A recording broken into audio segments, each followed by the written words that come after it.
أعزائي مشاهدي التلفزيون المصري في كل مكان، أهلا وسهلا بكم مع حلقة جديدة من البرنامج. في حلقة اليوم يسعدنا أن نتحدث عن التناحة. مشاهدينا الكرام، التناحة بنشوفها كتير حوالينا. موضوع حلقة اليوم حيكون عن التناحة في إشارات المرور.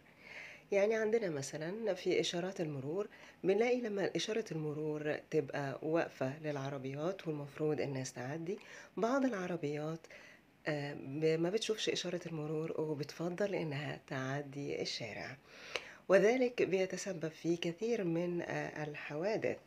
وأحيانا في عربيات بتتشتم وبتتشتم بشتائم فظيعة جدا، أقلها بيكون يا حمار وأكثرها مش هينفع نقوله على التلفزيون المصري.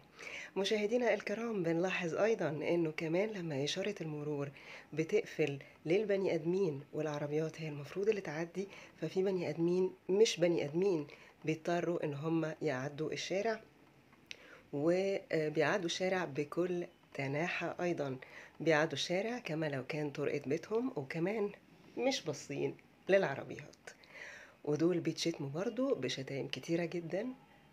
أولها بيكون أو أقلها بيكون يا حمار، ويعني بتتدرج حتى تصل إلى يا بهايم، وبعد بهايم حاجات مش هينفع نقولها في التلفزيون المصري.